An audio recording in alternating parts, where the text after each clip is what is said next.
एक छोटे से गांव मणिपुर में बांडिया नाम का आदमी रहता था। बांडिया बहुत ही आलसी था। वह कोई काम जिसमें उसको मेहनत करनी पड़े वैसा कोई भी काम नहीं करता था। वह महीने में केवल 1 या 2 दिन ही काम करता था और पूरे महीने घर में खाली पड़ा रहता था। एक दिन बांडिया सोचता है, इतने बड़े घर में मैं अकेला रहता हूँ। अकेले की वजह से मेरा मन भी नहीं लगता। गांव के सभी लोग कितने खुशहाल हैं, बस एक मैं ही हूं जो फटे हाल जिंदगी जी रहा हूं। पता नहीं कब तक ऐसे ही चलता रहेगा। क्यों ना मैं भी शादी कर लूं। अगर मैं शादी कर लूंगा तो मैं भी अपनी पत्नी के साथ हंसी खुशी अपनी जिंदगी बिता सकूंगा। मुझे अपनी शादी के बारे में रमेश चाचा से बात करनी चाहिए। और फिर बांडिया अपने चाचा के घर चला गया और चाचा से बोला, चाचा, अब अकेले रहते रहते मैं थक गया हूँ। मैं सोच रहा था अगर तुम मेरी शादी करवा दोगे तो बहुत अच्छा होगा। लेकिन बांडिया, तू कुछ करता तो है नहीं। एक दिन काम करता है और 4 दिन घर लेटता है। बांडिया बेटा, मेरी एक बात ध्यान से सुनना। जो लोग घर बसाते हैं उन्हें मेहनत मशक्कत करनी पड़ती है, और मेहनत मशक्कत तुम करना नहीं चाहते, तो फिर ऐसे कैसे काम चलेगा। मैं आपसे वादा करता हूँ, मैं खूब मन लगाकर मेहनत करूंगा और पैसे कमाऊंगा। लेकिन आप मेरी शादी करवा दीजिए जिससे मेरा अकेलापन दूर हो जाए। ठीक है बांडिया, मैं जल्द ही कोई अच्छी सी लड़की देखकर तुम्हारी शादी करवा दूंगा। रमेश चाचा ने बांडिया की शादी करवा दी।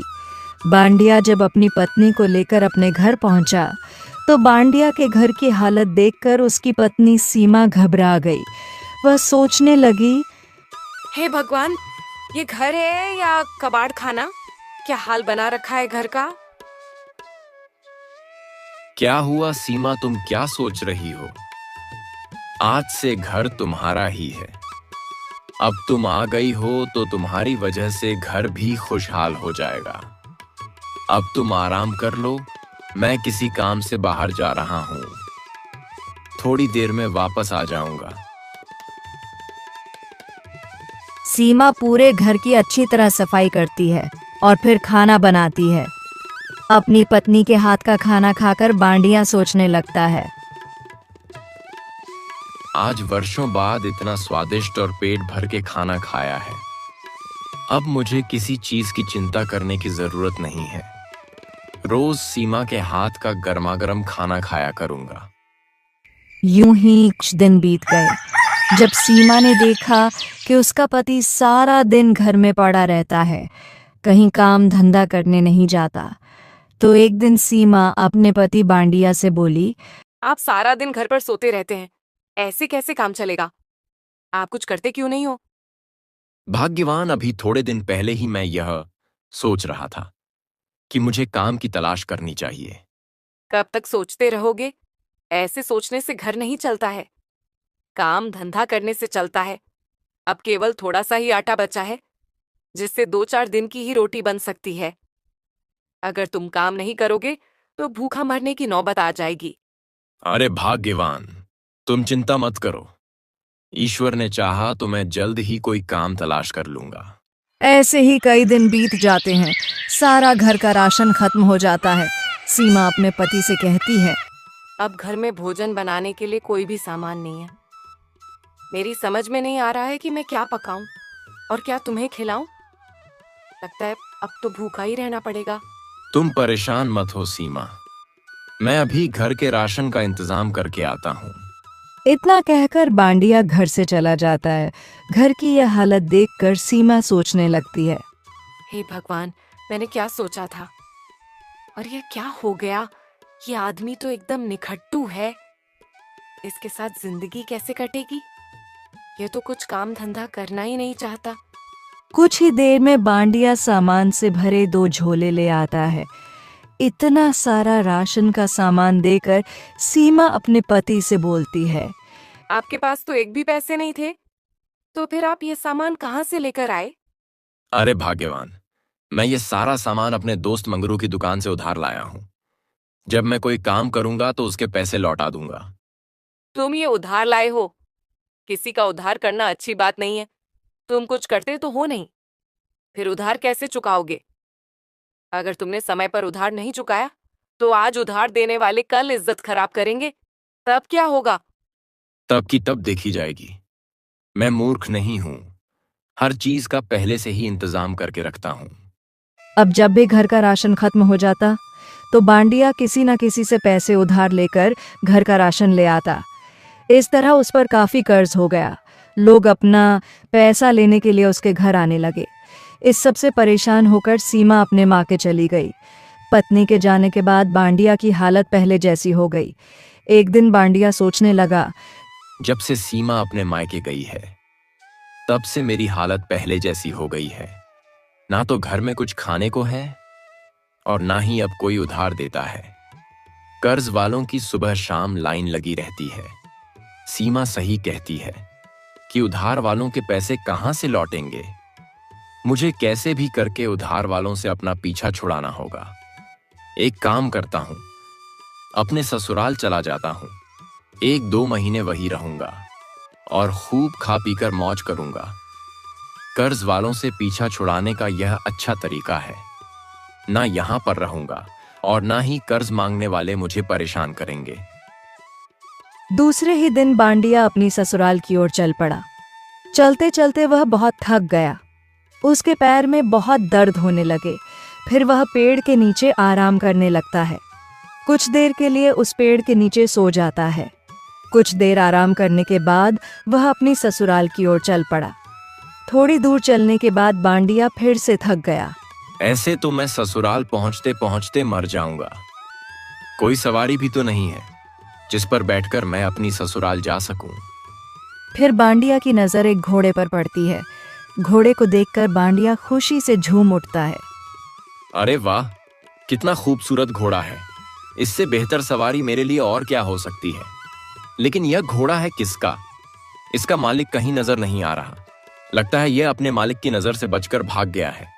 वाह ऊपर वाले वाह, आज तो मजा ही आ जाएगा इस घोड़े की सवारी करके। जैसे ही बांडिया घोड़े के ऊपर बैठता है, घोड़ा उसे नीचे पटक देता है। हाय मार डाला कमबख्त ने। मैं तो इसे बड़ा सीधा समझ रहा था, लेकिन यह तो एक नंबर का बदमाश निकला। आज मैं इस घोड़े की ऐसी मरम्मत करूंगा कि यह भी जिंदगी भर याद रखेगा कि मेरा भी बांडिया से पाला पड़ा था। रुक अभी रुक, तुझे मैं अभी मजा चखा आता हूं। फिर बांडिया ने उस घोड़े को एक पेड़ से बांध दिया। उसके बाद उसे पीटने लगा। एकदम बांडिया के दिमाग में ख्याल आया कि कहीं इस घोड़े का मालिक मुझे घोड़े को पीटता हुआ देख ना ले। अगर इसके मालिक ने मुझे देख लिया तो मेरी खैर नहीं होगी। बांडिया उस घोड़े को पेड़ से बांधकर अपने ससुराल की ओर निकल पड़ता है। कुछ ही देर में वह अपने ससुराल पहुंच जाता है। अरे दामाद जी आप, मैं अभी सीमा से आपके बारे में ही बात कर रहा था। आपकी उम्र तो बहुत लंबी है। आप बताइए, सब ठीक ठाक है ना? हाँ ससुर जी, सब ठीक ठाक है। मुझे आपकी याद आ रही थी, इसलिए आपके दर्शन करने चला आया। पास खड़ी सीमा सब समझ रही थी कि बांडिया झूठ बोल रहा है, तो उसे लेने आया है। अरे सीमा, तुम खड़ी खड़ी क्या सोच रही हो बेटा? जाओ दामाद जी के लिए पानी वानी लेकर आओ। सीमा बांडिया के लिए पानी लेने चली जाती है। दामाद जी, मैं किसी काम से बाहर जा रहा हूँ। 1-2 घंटे में वापस आ जाऊंगा। आप आराम कीजिए। फिर सीमा बांडिया से कहती है, कैसे हैं जी आप? अरे भाग्यवान, मैं तो मौज में हूं। तुम बताओ, तुम कैसी हो? मैं भी ठीक हूँ। आप दूर से चलकर आए होंगे, थोड़ा आराम कर लो। मैं आपके लिए नाश्ता लेकर आती हूँ। सीमा बांडिया के लिए समोसे बनाकर ले आती है। समोसे की थाली देखकर बांडिया अपनी पत्नी से कहने लगा, अरे भाग्यवान, तुम ये समोसे क्यों लाई हो? समोसे और मिठाई खा खा कर तो मेरा जी भर गया है। अब तो मेरा समोसे और मिठाई की तरफ देखने का भी मन नहीं करता। बांडिया की यह बात सुनकर सीमा सोचने लगती है। लगता है अब इनका काम धंधा अच्छा चल रहा है, तभी तो ये समोसे और मिठाई खाने से मना कर रहे हैं, वरना ये तो बहुत समोसे मिठाई खाते थे। अरे भाग्यवान, क्या सोच रही हो? लाओ, ये समोसे मुझे दे दो। अब तुम मेरे लिए इतने प्यार से लाई हो, इसलिए थोड़ी बहुत तो खानी पड़ेगी। जाओ, अब तुम मेरे लिए कुछ और खाने का इंतजाम करो। मुझे बहुत तेज भूख लगी है। सीमा बांडिया के लिए खाना बनाने चली जाती है। थोड़ी देर के बाद घर के बाहर शोर मचने लगता है। बांडिया घर से बाहर आकर लोगों से पूछता है, अरे भैया, इतना शोर क्यों मचा रखा है? क्या बात हो गई? दामाद जी, इस आदमी का घोड़ा कहीं भाग गया है। पूरे 5 दिन हो गए, लेकिन अभी तक इसका घोड़ा नहीं मिला है। अपने ससुर की बात सुनकर बांडिया सोचने लगा, कहीं इस आदमी का घोड़ा वही तो नहीं है जिसे मैं पेड़ से बांध करके छोड़ आया हूं। पता नहीं इस वक्त मेरा घोड़ा कहाँ होगा। मैं उसे बिल्कुल अपने बेटे की तरह रखता था। आप घबराइए मत, आपका घोड़ा जल्दी मिल जाएगा। जरा आप मुझे अपना हाथ दिखाइए। वो आदमी बांडिया को अपना हाथ दिखाने लगता है। हाथ देखते ही बांडिया बोला, तुम्हारा घोड़ा किसी दुश्मन ने गांव के बाहर वाले जंगल में एक पेड़ से बांध रखा है। लेकिन दामाद जी, आप इसका हाथ देकर इतने विश्वास से कैसे बता सकते हो कि घोड़ा बाहर वाले जंगल में पेड़ से बंधा है? वह सब तो आपको मैं बाद में बताऊंगा। पहले आप जल्दी से घोड़े को लेने जाओ, इससे पहले कि उस घोड़े को कोई और खोल कर ले जाए। वो आदमी जल्दी से गांव के बाहर वाले जंगल में पहुंच जाता है। कुछ देर तलाश करने के बाद उस आदमी को घोड़ा एक पेड़ से बंधा हुआ मिल जाता है, जैसे कि बांडिया ने बताया था।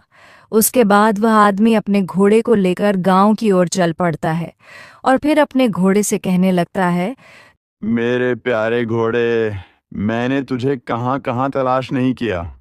हर जगह ढूंढा, लेकिन तू मुझे कहीं नहीं मिला। अगर सीमा का पति मुझे नहीं बताता तो शायद तू मुझे कभी मिल ही नहीं पाता। तेरे बगैर तो यार मैं बिल्कुल अकेला पड़ गया था।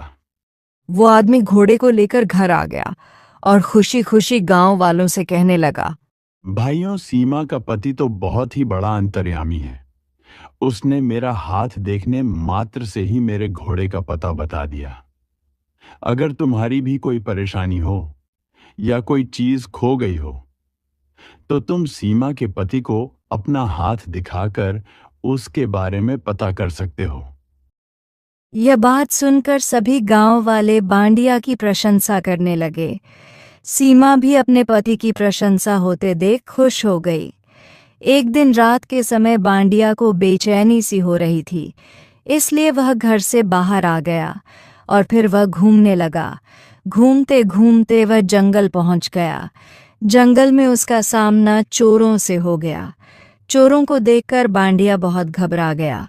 चोरों के सरदार ने बांडिया से पूछा, कौन हो तुम और इतनी रात में जंगल में क्या कर रहे हो?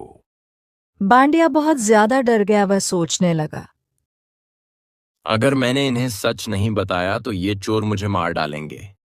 ऐसा करता हूं, इनसे झूठ बोल देता हूं कि मैं भी चोर हूं। अरे भाई, गुस्सा क्यों हो रहे हो? मैं भी आप लोग की तरह एक चोरी हूं। बस फर्क इतना है कि तुम लोग एक साथ मिलकर चोरी करते हो और मैं अकेला चोरी करता हूं। आज कहीं भी चोरी नहीं कर पाया, इसलिए थक हार के अपने घर जा रहा हूं। अच्छा, तो तुम भी हमारी तरह एक चोर ही हो। अब तुम्हें घबराने की कोई जरूरत नहीं है। तुम एक काम करो, हमारे साथ चलो। हमारे साथ चोरी करोगे तो खूब मौज करोगे। बेचारा बांडिया मरता क्या ना करता। ना चाहते हुए भी उसे चोरों के साथ जाना पड़ा।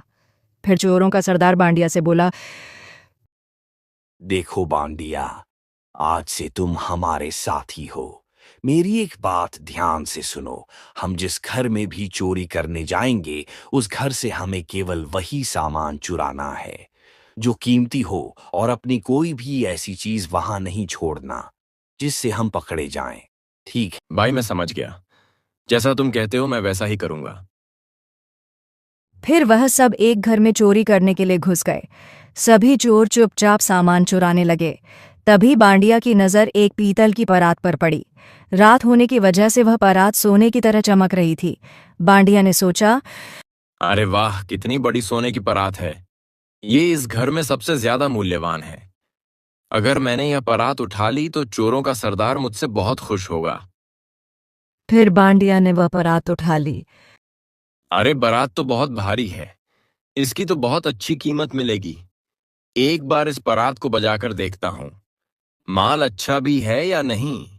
जैसे ही बांडिया परात को बजाता है, घर के सभी लोग उठ जाते हैं और वह बांडिया समेत सभी चोरों को पकड़कर राजा के पास ले जाते हैं। और फिर उस घर का मालिक राजा को सारी बात बताता है। राजा बांडिया से पूछते हैं, क्यों भाई, तुम परात क्यों बजा रहे थे? परात बजने की वजह से तुम सभी पकड़े गए। बांडिया बड़ी चालाकी से राजा से बोला, महाराज, मैं चोर नहीं हूं। मैं तो बहुत ही सीधा साधा और एक शरीफ इंसान हूं। मैंने तो इन चोरों को पकड़वाने के लिए परात बजवाई थी। राजा ने बांडिया की बात पर विश्वास कर लिया। भला ये आदमी चोरों का साथी होते हुए भी परात क्यों बजाएगा? अवश्य ही इसने चोरों को पकड़वाने के लिए ही परात बजाई होगी। फिर राजा बांडिया से बोला, शाबाश नौजवान, हम तुमसे बहुत खुश हुए। तुमने बड़ी ही चतुराई से इन चोरों को पकड़वा दिया। इस खुशी में तुम्हें सोने के सिक्के इनाम में दिए जाते हैं। बहुत बहुत शुक्रिया महाराज आपका। अब मुझे घर जाने की इजाजत दीजिए। फिर बांडिया 30 सोने के सिक्के लेकर अपने घर आ जाता है। जब बांडिया अपने ससुर को 30 सोने के सिक्के दिखाता है तो उसका ससुर कहता है, दामाद जी, इतने सारे सोने के सिक्के कहाँ से लाए हो? ससुर जी, ये सोने के सिक्के मुझे महाराज ने दिए क्योंकि मैंने चोरों को पकड़वाया है। इसलिए महाराज ने मुझे यह 30 सोने के सिक्के इनाम में दिए। दामाद जी, हम लोग तो रात से आपको तलाश कर रहे थे।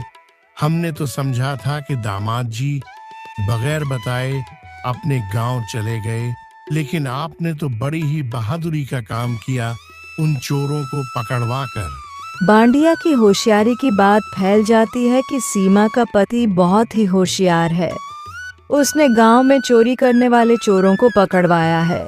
सीमा अपने पति की बहादुरी की बात सुनकर सोचने लगती है, मेरी तो मती मारी गई थी, जो इनके बारे में न जाने क्या क्या सोचती थी कि एक नंबर की निखट्टू हैं, सारा दिन घर में पड़े रहते हैं।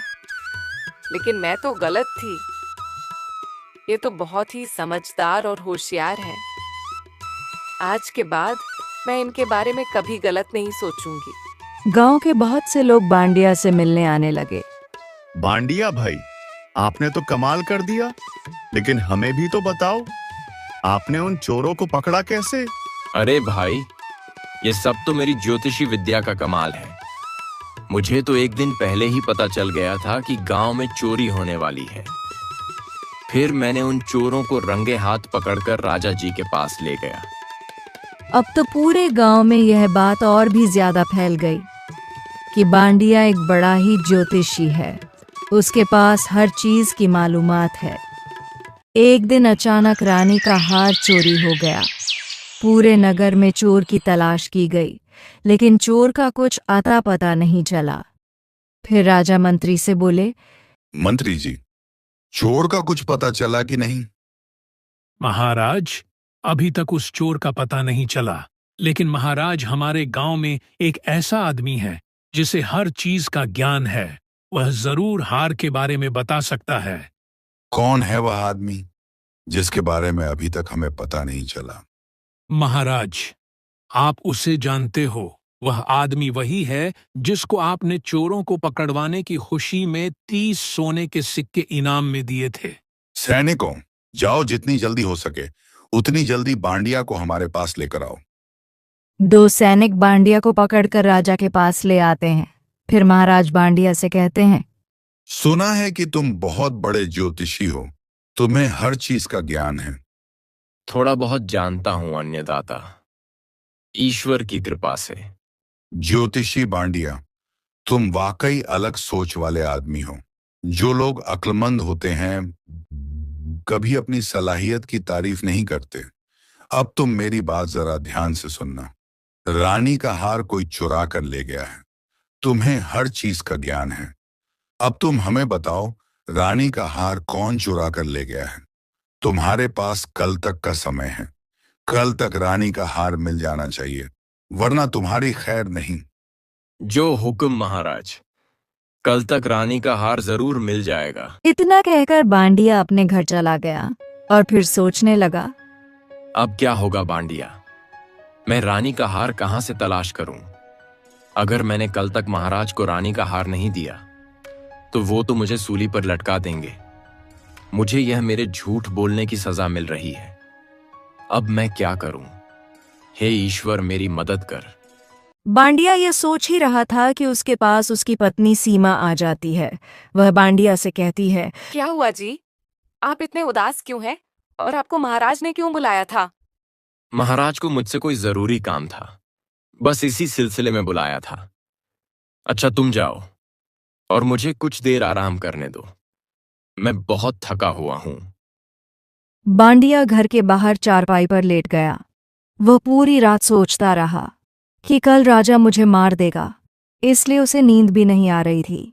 तो बांडिया उठकर बैठ गया और खुद से ही बातें करने लगा। आरी निंदिया, सुबह राजा गर्दन काटे तुहारी, इससे पहले राजा तुहारी गर्दन काटे, उससे पहले तू आ जा। बांडिया यह बात खुद से इसलिए कह रहा था कि नींद तुम जल्दी आ जाओ, सुबह तो राजा मेरी गर्दन काट ही देगा। लेकिन बांडिया की बात उसके पड़ोस में रहने वाली औरत सुन लेती है। उसका नाम निंदिया था। वह राजमहल में काम करती थी। वही रानी का हार चुरा कर लाई थी। बांडिया के मुंह से यह बात सुनकर वह औरत डर जाती है। अरे, लगता है बांडिया ज्योतिषी को मेरे बारे में पता चल गया है। अब वह राजा को बता देगा, फिर राजा मुझे और मेरे पति को मार देगा। फिर वह औरत बांडिया के पास पहुंच जाती है और बांडिया से कहती है, अरे, मुझे माफ कर दो ज्योतिषी। आप महाराज को मत बताना कि हार मैंने चुराया है, वरना महाराज मुझे और मेरे पति को मार देंगे। मुझे कैसे भी बचा लो, मैं लालच में आ गई थी। ठीक है, मैं राजा को तुम्हारे बारे में नहीं बताऊंगा। जाओ, हार मुझे लाके दो। फिर निंदिया बांडिया को वह हार लाकर दे देती है। अगली सुबह हार लेकर बांडिया राजा के पास पहुंच जाता है और फिर वह हार राजा को दे देता है। रानी का हार देखकर महाराज बहुत खुश होते हैं और वह बांडिया से कहते हैं, बांडिया ज्योतिषी, तुम्हारा जवाब नहीं, वाकई हर चीज का ज्ञान है। हम तुमसे बहुत खुश हैं, इसलिए हम तुम्हें 200 सोने के सिक्के देना चाहते हैं। फिर राजा बांडिया को 200 सोने के सिक्के देकर विदा कर देते हैं। अब बांडिया के पास काफी धन इकट्ठा हो गया था। फिर बांडिया पत्नी को लेकर अपने गांव चला जाता है और वह अपना सारा कर्ज चुका देता है। उसके बाद बांडिया बहुत ही आलीशान घर बनाता है और अपनी पत्नी के साथ खुशी से जीवन बिताता है।